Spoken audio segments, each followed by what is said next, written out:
You don't have to be a mean-spirited person for you to have toxic habits. I used to wake up before and choose violence. Hurt people. I don't know if it's because I'm part of this new generation, this microwave generation that want things done yesterday. It's not up to me to change somebody's opinion about me, to make somebody like me, or to make somebody accept me. Hey lovelies, welcome back to my channel. In today's video, I'm going to be talking about the toxic habits that I stopped in order to live a more peaceful life.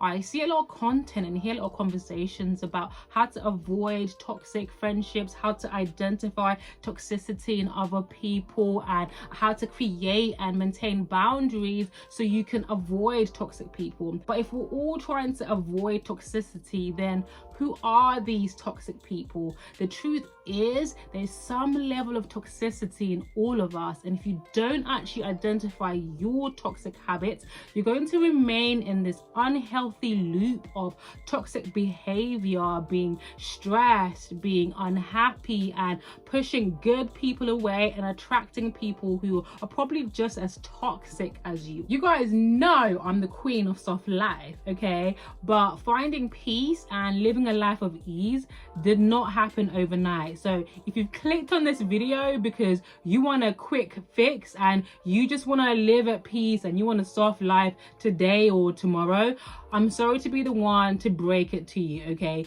It takes time and it takes work. Now, I'm not just talking about therapy. Yes, therapy is a lifesaver and I recommend it 10 out of 10, but it takes work from your part, daily work. Every single day I wake up and I choose peace, okay? Because I used to wake up before and choose violence, okay? But you have to be intentional about wanting a peaceful life, which means that every single time that toxicity comes back, because you're only human, life be life in, I just have to check myself, okay, to be like, no, not today. I choose peace and I choose a soft life. So that's what we're going to be delving into, how I identified my toxic habits and stopped them in order to live a more peaceful life. If you're new, hello, welcome. My name is Lorraine and my channel is Lori Lux, and I like to call myself your self-care soul sister. So subscribe to the channel and join our soft living space. So I never used to really have a full understanding of what toxicity was. For me,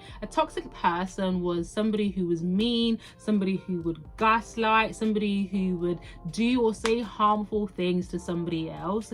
But it wasn't until I fully grasped the meaning of what being a toxic person is that I realized that, oh gosh, that means I'm toxic myself. I realized that I had toxic habits within myself, and that was a really hard pill to swallow, to have a mirror being put in front of myself and see all these negative characteristics and traits which I didn't like but I exhibited. So what is a toxic person? A toxic person is someone whose behavior adds upset or negativity in your life, and in most cases a toxic person is dealing with their own stresses and traumas. I'm sure you guys have heard of the saying, hurt people, and that's regardless of whether that's intentional or unintentional. Before we even go any further, I'd like to take a moment for you to reflect and comment down below if there was ever a time your behavior upset anybody. Being aware of your negative behavior and toxic habits is a form of emotional intelligence, and if you're part of my Discord, emotional intelligence is one of the tests that we actually done during the Love Me First challenge, and a lot of you guys found it really helpful. So I'm going to be delving into emotional intelligence in an upcoming video, so stay tuned for that. The first habit that I stopped that's helping me live a more peaceful life is wanting to be right all the time. Now, I'm not even sure where this habit derived from and when I started doing this, but I think what perpetuated it is my career. Working in a position of power, working in management, meant that I had a lot of accountability and I had a lot of responsibility. If people ask you for advice, if people ask you for a way forward, 9 times out of 10 people just assume that you're right because you're in a position of power. So in most most times in that working environment, having this habit was actually an advantage because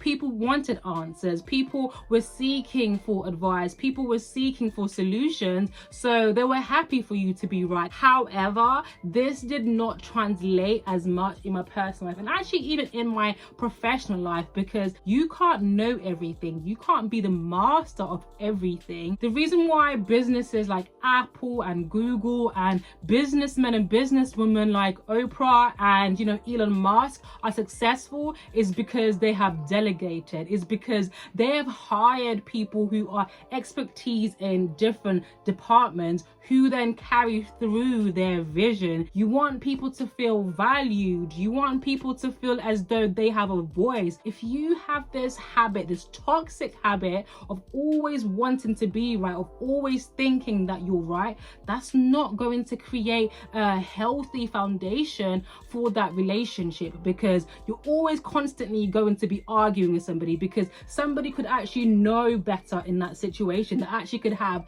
a better solution, a better answer. But if you feel like your way is the best way, then you're never going to grow. You're going to remain in the same place because you're not willing to learn, you're not willing to be flexible and to hear what other people think. And also it's just an unhealthy environment. It's a toxic environment because people feel like they can't talk up, people feel like they can't say what their opinion is. It's always a combative situation because you don't want to back down. It's so stressful and actually takes more energy to always be problem solving, okay, and always being action focused and goal orientated. Actually just being and resting, okay, is so much more peaceful. And this plays hand in hand with masculine energy and feminine energy. We all have and we all need both energies, but especially for women, it's much more healthier, it's much more peaceful for you to lead with your feminine energy, where you are just being, where you are open to hear what other people say, where you are responsive, where you are nurturing. The next toxic habit that I stopped is explaining myself, aka clapping back. I remember there was this altercation that I had with a former friend a few years ago. Hopefully she doesn't watch my channel because this will be a little bit awkward. I went to send her a post in her DM and realized that we were no longer friends on Instagram, and I was like, oh, she's blocked me, this is a bit strange. So I asked her, hey, I've just gone to send you something and realized that you blocked me. She responded saying, the fact that you're only realizing now that I blocked you shows what kind of friend that you are. She explained that she felt like I wasn't a good friend, I wasn't there for her, I had lied to her because we had planned to go on holiday a few months back. And I then gotten back to her to say, listen, my finances are not in the best place right now, so I won't be able to come on holiday with you. And then she saw that I think 2 or 3 months later I was on holiday with another group of friends. She then felt as though I'd lied to her, I wasn't honest with her and I wasn't a good friend to her. So I went out of my way to explain myself, to say, listen, this was a pre-booked holiday for this friend's birthday. It had been paid for way in advance. I sent her screenshots of the conversations that I had with this group of friends in the group chat, so it could show the date of when the holiday was booked, just so she could see that I hadn't just spontaneously booked a holiday, that when I said to her that my finances were not in a good place anymore, okay, I wasn't lying. I was using capital letters to evidence how upset I was, and probably using some kind of strong and stern language. It was a lot of backwards and forwards, which started from me having to justify myself and turned into me clapping back at her in that moment. Okay, so even though initially she was wrong, that I feel like she was wrong to block me and not communicate her annoyance, and not communicate her being upset with me, okay, instead of me just accepting that, okay, you don't want to be friends anymore, you have made a decision that you don't want me to be in your life anymore based on something that is false, I went out of my way to justify myself, to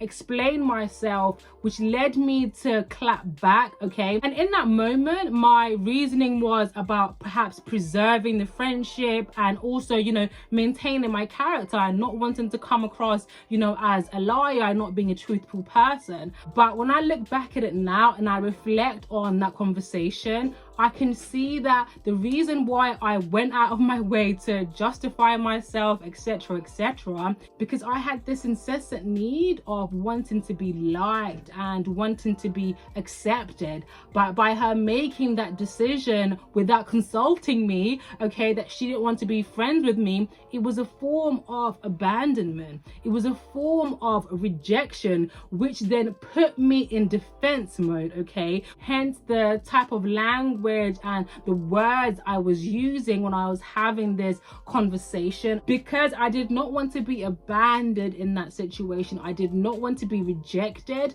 I wanted to still be liked. I wanted to be accepted by any means necessary. But hurt people, okay? Because she hurt me, okay, I unconsciously started hurting her with the way that I was speaking to her, because it felt like an argument. It felt like I was attacking her because of the words I was using, the language I was using, the capital letters, the punctuation was defensive. It was in attack mode. And people used to leave mean comments underneath my videos. I would be explaining myself, I would be rationalizing, I would be clapping back. But that's because I wanted to be accepted and I wanted to be liked. But not everyone is for you. Not everyone is going to warm to you. Not everyone is going to like you. Not everyone is going to understand you, okay? And that's absolutely okay. You can't expect everybody to like you. That's just not practical. That's just not realistic, okay? This then leads to people pleasing tendency. Now, even though I never got to that far end of people pleasing, okay, because of my only child syndrome, just will not let me, okay? So when things happen now, I'm able to just leave it at that, okay? They're entitled to their opinion, okay? If they don't like me, if they don't want to be in my life anymore, they're entitled to make that choice. It's not up to me to change somebody's opinion about me, to make somebody like me, or to make somebody accept me. That is so exhausting. There is so much peace by just letting go. Letting people go who don't want to be in your life anymore. Letting people go who don't want to align with you, okay? Okay, the next toxic habit that I stopped is not apologizing. And this goes hand in hand with not wanting to be wrong and wanting to be right all the time. Because if I felt that I was right and I haven't done anything wrong, then why should I apologize? I can only apologize when logically it makes sense that I'm in the wrong, that I have upset you, that I have done something wrong, regardless of whether you have the best intention in what you did in your behavior, okay? If you have upset somebody, okay, the normal thing to do is to apologize to that person for how you made them feel. You can then go ahead to understand how your behavior has contributed to impacting and upsetting that person.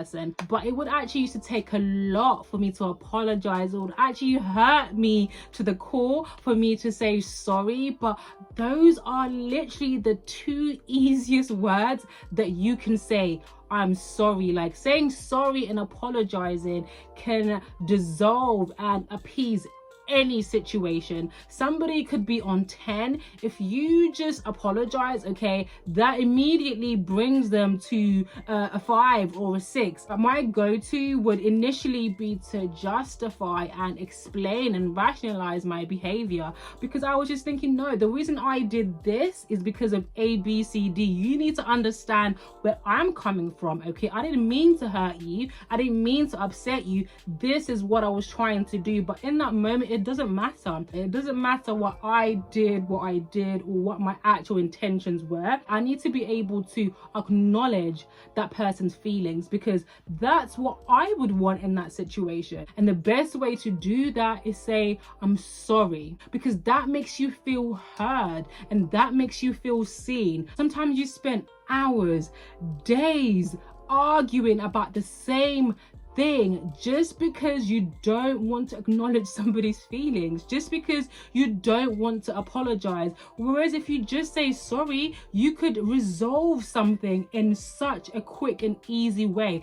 This is literally conflict resolution 101. Funny enough, this is something that I used to train people at work, something that made sense, okay, logically made sense in a working environment, but for some reason in my personal life it just did not translate. Okay, it's not something that I used to do, okay, and it's not something that I felt that I needed to do. But what I failed to realize is that when you're having conflict with somebody, when you're having an argument with somebody, when you have upset somebody, it really brings your spirit down. It makes you feel negative. It doesn't make you feel great about yourself. So if you're just prolonging that for days and weeks by not apologizing and not saying sorry, that means that you're going days, weeks feeling stressed and feeling down and not feeling in a good place. I don't care what anybody says, unless you are a true sociopath, seeing somebody unhappy or sad is not going to make you feel great, okay? Even when you feel like you haven't done anything wrong, seeing somebody not being happy with you is not going to make you feel great about yourself, okay? It's only going to create negative thoughts, negative emotions, negative environment. You're not going to be productive, okay? You are doing yourself a disservice by just not apologizing, just not doing the most simplest, easiest thing, saying the two most simplest words: I'm sorry. This next toxic habit had me in chokehold, okay, for the longest time. And that's needing to be in control at all costs, in all situations. I used to feel so uneasy and so uncomfortable in situations that I did not have control over, which would make me scramble for that control, do anything to ensure that I had that control, to my own demise and to my own detriment, okay? Because if I was in control, then I knew what was going to happen and I knew what I needed to do. I felt safe, okay? I was knee deep in my masculine energy, which meant that my go-to was problem solving. But sometimes it's situations which you don't have the power or control in, and if you're not able to sit in that discomfort, that's when you start to unravel. That's when you start to make the situation worse by doing things that is out of character or within your character of you, which is actually the scariest thing. The fact that your character is of toxic habits. Now, that's a scary thought. So the prominent moment in my life where I lacked control is when my mom passed away, because only God controls life. But that just unraveled me. The fact that there was nothing that I could do to save her, but because I just could not deal with that and I just did not feel safe being in that sphere of lack of control, I completely broke down, okay? Aside from obviously losing my best friend, okay, realizing that I can't control everything. This is something I'm also realizing as I've become a mom, that there's gonna be certain things in my child's life that I'm not going to control. That, you know, I have gone through all this experience and I have all this lived experience which I want to be able to pass down to her so she can avoid the mistakes that I have made in my life, but also realizing that she is her own person. There's only so much I can teach her and I can show her, and you know, only so much of a good role model that I can be to her, okay? She has to live her own life and she has to make her own mistakes, and even if I know that she's probably not going down the right path, sometimes there's nothing that I can do. The more that you try to control something, the more that you're actually ruining it and the more it's not going to work, okay? Or you're actually prolonging the inevitable, okay? Sooner or later, okay, what's meant to be will be. And just by you letting go and letting cards lie where they may and letting God's will be done, the better. And it makes you more resilient, that when situations arise and bad situations happen in your life, your go-to is not to just give up and to be stressed because you no longer have control in that situation, because you know that things will work out, that they're going to be peaks and dips in your life, but that's life. Okay, the more that you try and control the narrative and not just let God's will be done, you're actually blocking your own blessings. Okay, because you might be trying to go into door number A, but God is actually saying that your blessings are waiting for you in door number B. So by you having this level of control and not wanting to let go, you are leading yourself down the wrong path. And that path is usually a rocky path. It's usually stressful. It's usually full of more trials and tribulations. It's not that letting go means that you're not going to have trials and you're not going to have bad days and things are not going to happen. It just means that it's either might be less of it, okay, and you're going to be in a much more stronger place to be able to deal with it. You're going to be more resilient when they do arise, and when they do come, you're not trying so hard to be the puppet master of your life. Okay, so the next toxic habit that I stopped is constantly being in victim mindset. This was so debilitating. I need to do a whole separate video, okay, about being in victim mindset, because this is one of the main things that hold people back from being the people that they want to be and living the lives that they want. Throughout the years, I had convinced myself that I was a victim. I had convinced myself that there were certain things that I couldn't have or acquire because of the core beliefs that had been embedded in me, okay, from such an early age. Okay, I touched on this in my I Am a Cycle Breaker video, where I spoke about how generational trauma is highly linked to your core beliefs. Okay, so as somebody who was born and is originally from Africa, I believed that there was a limit to my success. Okay, so when I used to see people on TV or used to hear about, you know, successful people, I would just think, oh, must be nice, that could never be me. Okay, I used to think that success looked a certain way, and I never used to see people who looked like me, people who had come from the same kind of origin as me in successful positions. And not because these people weren't there, because they were and they are there, but I just was not exposed to that. Okay, the people that I was exposed to, the circumstances that I was exposed to, made me believe that there was a limit to success. Okay, that I was never going to be able to live above that limit, which meant that I was always in victim mindset, that my life was limited because of my origin. And in everything that I thought about and I did, this always came to the forefront of my mind. I would talk myself down, tell myself to be realistic, tell myself to be logical, because in the back of my mind, my subconscious, my core belief is telling me that it's not possible, that this is not for me. Okay, and that made me remain in victim mindset for such a long time, which meant that I always used to be complaining about how my life wasn't going the way that I wanted, how I wasn't living the life that I wanted to live, but I wasn't doing anything about it. All I was doing was just complaining and moaning and being upset and being down and being stuck and being in the same place. It was a vicious cycle because of that victim mindset. But there is freedom in abundance. There is freedom in having a limitless mindset of knowing that you can do anything that you not only put your mind to, but that you believe is possible. Okay, and you actually do the things about it. When you actually start to believe in yourself, okay, there is just a level of contentness within yourself. It doesn't necessarily mean that you wake up the next day and your life is different. Your life has changed dramatically. For me, abundance isn't about wealth or riches, okay? It is about comfort. It is about ease. It is about peace. When you have self-belief and you're not operating from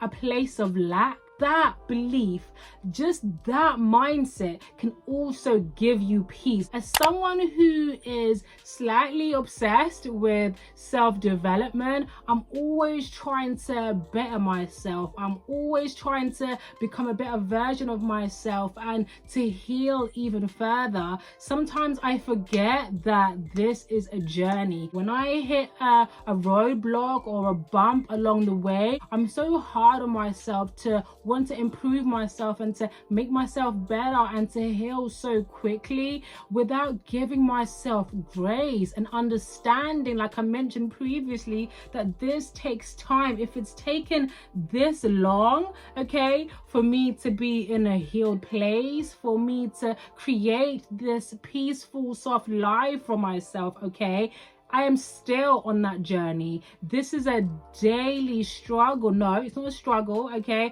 This is a daily commitment that I'm making to myself, giving myself grace to realize that there isn't a get healed quick, scheme, out there. A lot of it comes with impatience. I don't know if it's because I'm part of this new generation, this microwave generation that want things done yesterday, or actually it was and sometimes is still a part of my character, and I have to check myself as I'm going through life in everything that I'm doing. Like, I was having a conversation earlier with somebody and I was saying that I feel like my life has gone backwards. Like, when people say that in your 20s that's where you're kind of figuring things out, and then your 30s you're kind of reaping the benefits of the hard work or struggles that you've done in your 20s. I was saying that even though I made some unwise decisions in my 20s, okay,